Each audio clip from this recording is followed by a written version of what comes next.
Neno la Mungu na nguvu iliyomo ndani yake lina uwezo wa kufanya vitu vingi sana katika maisha yetu. Nataka leo tutazame mambo kadhaa ambayo neno la Mungu linaweza kufanya.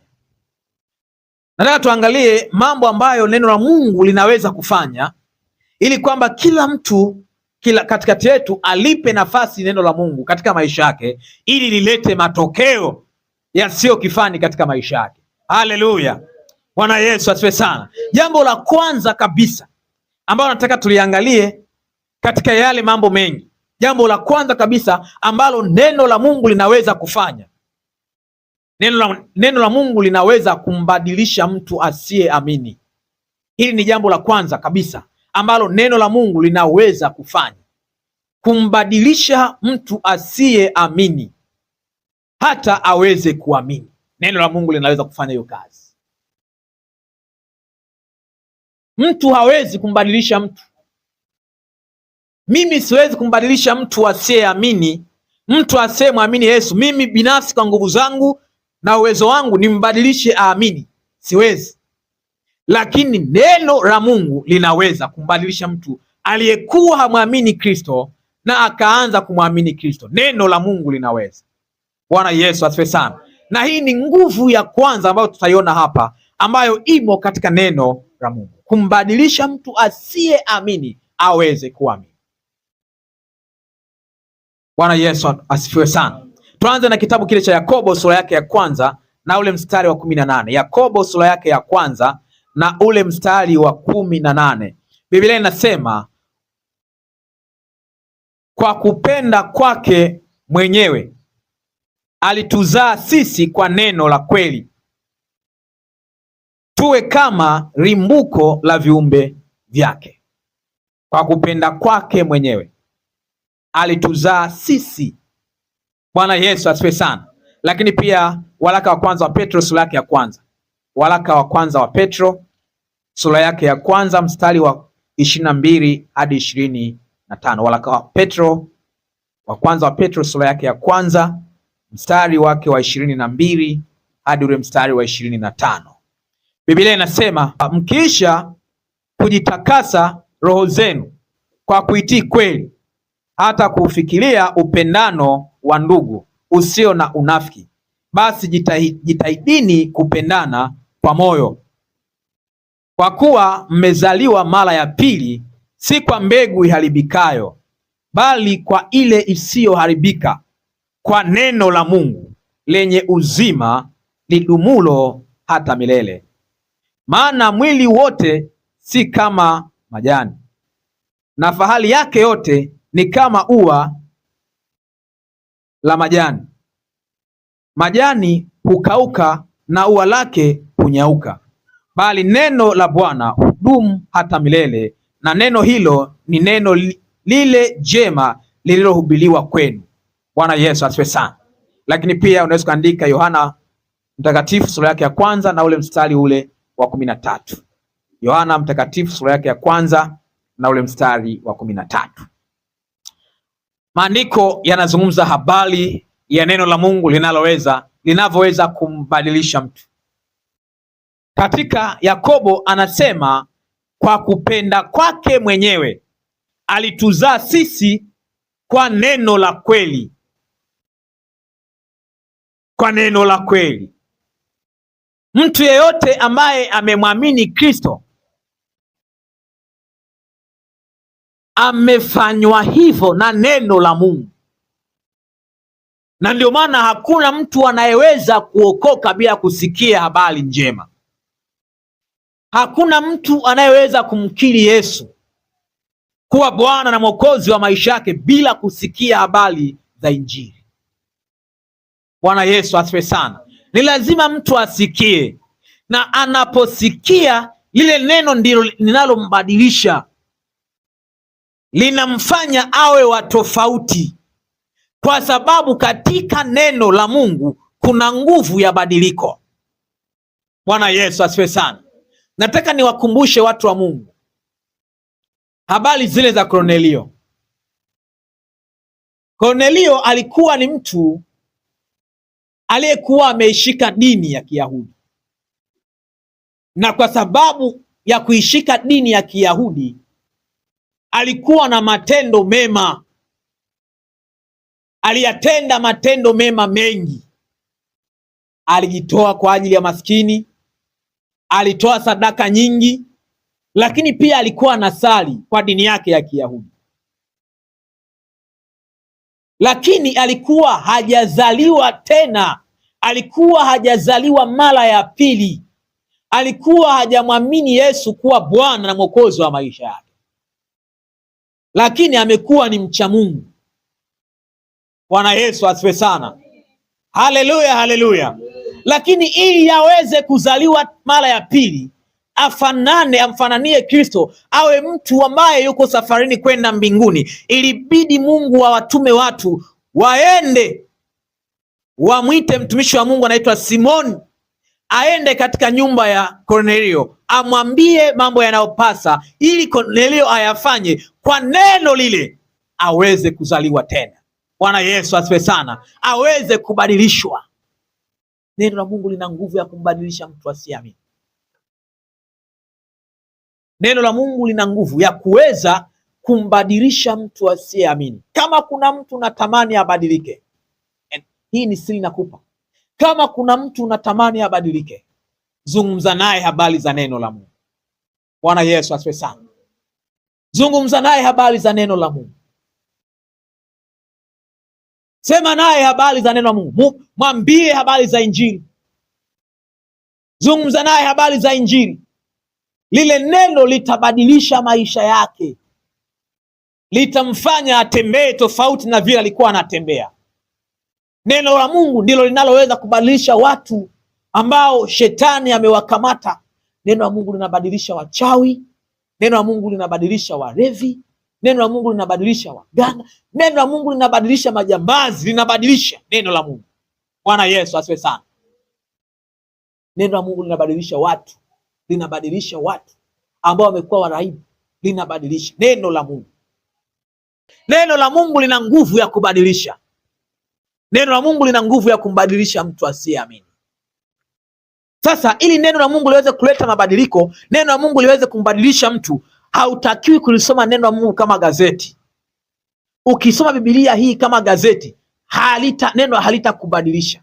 Mtu yeyote anayesoma neno la Mungu kama kitabu cha kawaida halimbadilishi wala halimletei matokeo. Lakini ukitaka neno la Mungu lilete matokeo katika maisha yako, unalisoma wakati unaomba. Bwana Yesu asifiwe sana. Unasoma huku unaomba, lakini unamwalika Roho Mtakatifu aingie ndani yako ili akufafanulie zaidi neno la Mungu. Bwana Yesu asifiwe sana. Angalia, yule mkushi alikuwa anasoma lakini akawa haelewi. Anasoma lakini haelewi. Alipokuja mtu aliyejaa Roho wa Bwana, Filipo, alipoingia kwenye gari, alipoanza kutamka yale maneno, yakawa na nguvu isiyo ya kawaida, nguvu ambayo inaleta mabadiliko. Yule mkushi akabadilika. Bwana Yesu asifiwe sana. Katika neno la Mungu kuna badiliko. Katika neno la Mungu kuna nguvu inayoleta mabadiliko. Katika nguvu ya Mungu, katika neno la Mungu kuna nguvu ambayo inazalisha mabadiliko.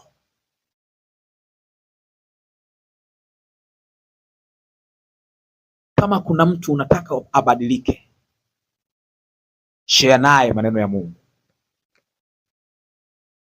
Zungumza naye maneno ya Mungu. Zungumza naye maneno ya Mungu ukiwa umejaa Roho. Ukiwa umejaa Roho wa Bwana. Usizungumze naye neno la Mungu ukiwa hauna nguvu yoyote. Halitamsaidia neno, halitambadilisha. Lakini zungumza naye neno la Mungu ukiwa umejaa Roho, umeshaomba, umeomba, zungumza naye. Neno lile litambadilisha, litamchonga, litamfinyanga, moyo wake utalainika, atabadilika katika jina la Yesu. Haleluya. Neno la Mungu lina tabia ya kubadilisha. Neno la Mungu lina nguvu ya kuleta badiliko katika maisha. Hata watoto wadogo hawa, zungumza nao maneno ya Mungu. Zungumza nao maneno ya Mungu. Yale maneno yatawabadilisha, yatawatengenezea tabia ya kuwasaidia katika maisha yao. Haleluya, haleluya.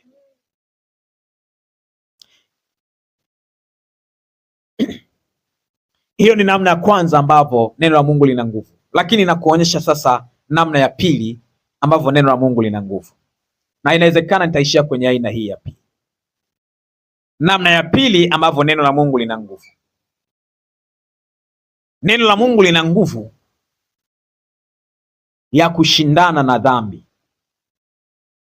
Neno la Mungu lina nguvu ya kushindana na dhambi, to fight with sin, to combat sin. Neno la Mungu lina nguvu ya kushindana na dhambi. Mtu mwenye neno la Mungu ndani yake ni kama mtu aliyepata chanjo ya ugonjwa fulani. Mtu ambaye ndani yake kuna neno la Mungu ni kama mtu aliyepata chanjo ya ugonjwa fulani. Bwana Yesu asifiwe sana. Watu wa Mungu, nataka mnitazame hapa ili uweze kuelewa umuhimu wa neno la Mungu na namna lilivyo na nguvu. Mtu anapopata chanjo, mtu anapochanjwa, yale magonjwa ambayo huwa yanachanjwa, ile chanjo ambayo huwa mtu anachanjwa, mtajeni ugonjwa mmoja ambao unachanjwa: kipindupindu, ugonjwa kadha wa kadha ambayo mtu anaweza kachanjwa ili asipate maambukizi ya magonjwa haya. Sasa kitu ambacho huwa kinafanyika katika ile chanjo ni kwamba mtu anaingiziwa vijidudu vya ule ugonjwa ndani ya mwili wake. Akishaingiziwa vile vijidudu vya ule ugonjwa, vikishaingia ndani ya mwili, kinga ya mwili inaenda kupambana na vile vijidudu. Kwa hiyo inapopambana na vile vijidudu vilivyoingizwa, ile kinga ya mwili inaimarika. Bwana Yesu asifiwe sana. Haleluya. Ile kinga ya mwili inaimarika. Kinga ya mwili kishaimarika, vitakapokuja sasa vijidudu vingine ambavyo vinakuja kumfanya yule mtu augue, vinakutana na kinga ambayo iko very strong, vinashambuliwa. Bwana Yesu asifiwe sana. Haleluya, haleluya. Vinashambuliwa, yule mtu augue. Ndio maana mtu anaendelea kuwa salama. Mtu ambaye kinga yake ya mwili ni iko imara, huyu mtu huwa haugui mara kwa mara. Bwana Yesu asifiwe sana. Haleluya, haleluya. Maanake kila vijidudu ugonjwa ukiingia, unakutana na askari wamejipanga, wanashambulia haraka haraka, ule ugonjwa, malaria inaondoka. Kinga yake iko vizuri, iko vizuri kinga yake. Bwana Yesu asifiwe sana. Sasa mtu ambaye ndani yake kuna neno la Mungu ni sawa na mtu ambaye kinga yake iko na nguvu. Dhambi ikiingia, dhambi ikikaribia, kama inataka kuingia kwenye maisha yake, lile neno ambalo liko ndani yake linaishambulia ile dhambi, inaondoka kwenye maisha yake. Bwana Yesu asifiwe sana. Na hiki ndicho ambacho Daudi anakisema katika Zaburi ya 119 na mstari wa 11. Inasema, moyoni mwangu nimeliweka neno langu, nisije nikakutenda dhambi. Zaburi 119 mstari wa 10 na 11. Naomba uandike. Ndicho kitu ambacho Daudi anakisema kwamba moyoni mwangu nimeliweka neno lako, nisije nikakutenda dhambi. Manake I have immunity, nimeweka kinga ndani yangu. Ni sana kusema I have vaccinated, tayari nimechanjwa. I have vaccination in my body. Moyoni mwangu nimeliweka neno lako, nisije nikakutenda dhambi. Neno la Mungu linapokuwa katika maisha ya mtu, linamsaidia kufanya vita na dhambi. Wakati wote dhambi inapotaka kuingia kwenye maisha yake, inakutana na kinga, inakutana na kinga, halafu ile dhambi inapigwa. Mtu ambaye hana neno la Mungu ndani yake, maisha ya dhambi ni kawaida kwake. Mtu ambaye hana neno la Mungu ndani yake, maisha ya dhambi ni kawaida.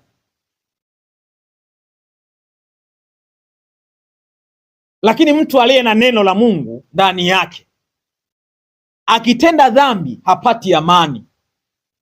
Ndio kwamba lile neno linapambana na ile dhambi, linapambana na ile dhambi, na kwa sababu dhambi imetendeka kwenye mwili wake, imetendeka kwenye nafsi yake, kwa sababu nafsi yake imehusika kwenye ile dhambi, anakosa amani wakati vita inaendelea kati ya neno la Mungu na dhambi. Vinapoendelea kupigana, yule mtu hapati amani. Bwana Yesu asifiwe sana. Haleluya, haleluya. Mpaka itakapofika wakati yule mtu akafa kiroho. Nataka nikuonyeshe mfano mwingine au namna nyingine ambavyo neno la Mungu lina act ndani ya mtu. Namna ya kwanza nimekupa mfano wa mtu ambaye amepata chanjo, amepata vaccination. Lakini namna ya pili ambavyo neno la Mungu linafanya kazi ndani ya mtu, neno la Mungu linafanya kazi kama chujio. Wangapi wamewahi kwenda mashineni kusaga mahindi, kusaga urezi? Wengi mmekwenda. Mnajua process ile. Unashangaa mahindi yamemiminwa pale, lakini kule chini unakinga unga laini. Bwana Yesu asifiwe sana. Huwa kuna chujio mle ndani. Yale mahindi yanapigwa na kinu kile cha mashine, halafu yanasukumwa kwenda kwenye chujio. Yakifika pale kwenye chujio, zile chembe laini sana zinapita. Zile ambazo bado ni kubwa zinarudi. Bwana Yesu asifiwe sana. Zinarudi huku ziendelee kupigwa na kinu. Zikilainika zinapita, ndio wewe unapata unga kule chini. Sasa chujio likiharibika, unamwaga mahindi huku, unakinga mahindi tena kule. Bwana Yesu asifiwe sana. Unatoka unashangaa unaenda kupika ugali, ukipiga ugali kama umepika makande. Kuna chembe za mahindi, vipande viko mle ndani. Maana yake chujio halikuweza kuchuja. Bwana Yesu asifiwe sana. Sasa mtu ambaye ana neno la Mungu ndani yake, lile neno la Mungu linasimama kama chujio. Kuna baadhi ya vitu huwa havipiti ndani yake. Bwana Yesu asifiwe sana. Na ndani ya mtu kitu ambacho kinasimama kama chujio la kuchuja, dhamiri. Bwana Yesu asifiwe sana. Dhamiri ile ambayo Mungu, kila mtu amempa chujio. Hakuna mtu asiye na chujio hapa. Sisi tulioko hapa tuna chujio. Kila mtu ana chujio. Hata wale walioko nje wana chujio. Hata wale wanaoishi kwenye ulevi, wanaishi kwenye uzinzi, uasherati, kwenye wizi, na wao Mungu alipowaumba aliweka chujio ndani yao. Lakini ile chujio huwa linafika wakati linatoboka. Bwana Yesu asifiwe sana. Kama wewe hapa ulipo unaogopa kufanya dhambi, maanake chujio lako liko hai. Maanake dhamiri yako iko hai. Chujio lako halijatoboka. Sasa chujio huwa linatoboka saa ngapi? Huwa kuna wakati ukitaka kufanya kitu tofauti, unakuta kuna mtu ni kama yuko ndani yako anakuambia hiki kitu ni kibaya. Hiki kitu ni kibaya. Ukitaka kufanya, unasikia kama kuna mtu yuko ndani yako, hiyo mbaya hiyo. Bwana Yesu asifiwe sana. Hiyo kila mtu anayo. Amen. Ukitaka kufanya kitu kizuri na kutia moyo, unasikia fanya, na unasukuma fanya. Ile ndio dhamiri ambayo Mungu ameweka ndani ya mtu. Sasa ile dhamiri ikikukataza mara ya kwanza, ikakukataza usiende ukasema mimi naenda, kwani kuna shida gani? Mimi nafanya, kwani kuna tatizo gani? Mimi naenda, kwani kuna shida gani? Ukifanya mara ya kwanza, baadaye utahukumiwa, dhamiri itakusuta. Haya. Na utashindana nayo, litapita. Haya, mara ya pili ikakusuta ile dhamiri, inakwambia usifanye, usichukue, ni vibaya, acha, fanya. Wewe ukasema mimi nafanya bwana, kwani kuna shida gani? Mbona fulani amefanya? Ukafanya. Ile dhamiri inazidi kutoboka, lile chujio linazidi kutoboka. Baadaye itafika wakati ukitaka kufanya jambo baya, hautasikia chochote kinachokukataza. Maana yake ndio kwamba chujio lako limetoboka. Na yale mambo yote mabaya itakuwa ni halali kwenye maisha yako. Bwana Yesu asifiwe sana. Hata wale mnaowaona wanavaa nguo za ajabu mtaani, hawakuanza vile. Alianza mara ya kwanza, akavaa ya ajabu, lakini sio ajabu sana. Roho ikamkataza, akaweka. Akaenda kaona ametembea, ameenda, amerudi. Kumbe inawezekana. Kesho tena the same, ile ile, akaondoka nayo, akarudi, akasema kumbe hii sawa, nitajaribu tena na ile. Akaenda, ikafika wakati sasa anaweza kutembea na ukimtazama ni kama hajavaa kabisa, lakini yuko comfortable. Bwana Yesu asifiwe sana. Bwana Yesu asifiwe sana. Manake dhamiri yake tayari imekufa kwenye hilo eneo, hana tena kinachomuogofya. Mimi nilishangaa siku moja, nikaona mtu mbele yangu amempakiza dada mmoja. Ile dada mbona kama yuko uchi? Lakini cha ajabu alikuwa amefunika kichwani vizuri kabisa, lakini alichokuwa amevaa huku, mtu wa Mungu, huwezi kuangalia mara mbili. Haianzi from nowhere, inaanza taratibu. Bwana Yesu asifiwe sana. Mtu anavaa chupi, anaondoka zake nje, anatembea namna hii, hana shida.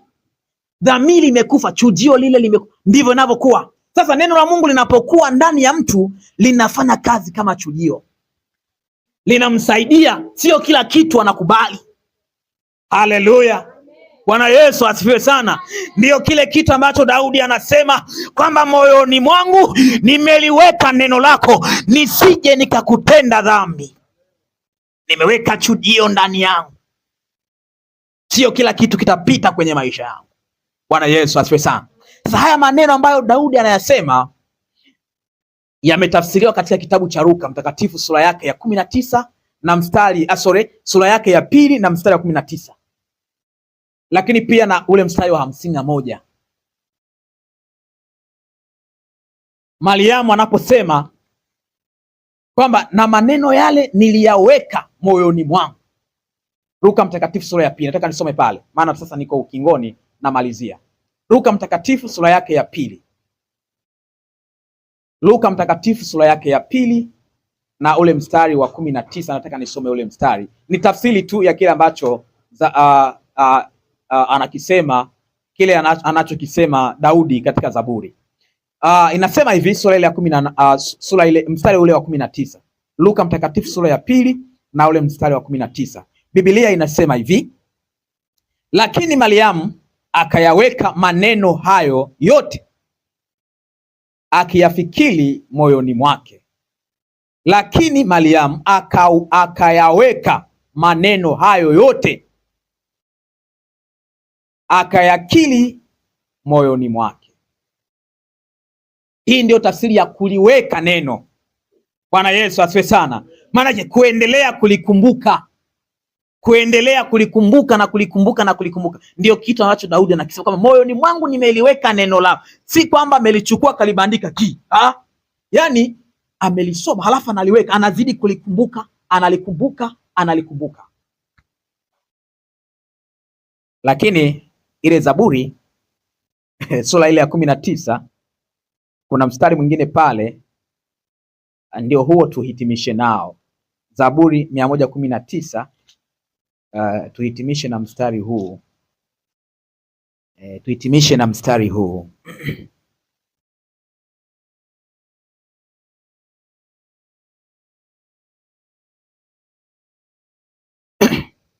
Ule mstari wa 105. Zaburi 119 na mstari wake wa 105. Biblia inasema, neno lako ni taa ya miguu yangu na mwanga wa njia yangu. Neno lako ni taa ya miguu yangu na mwanga wa njia yangu. Kwamba neno la Mungu linamsaidia mtu kushindana na dhambi. Neno la Mungu linashindana na dhambi linapoingia katika maisha ya mtu.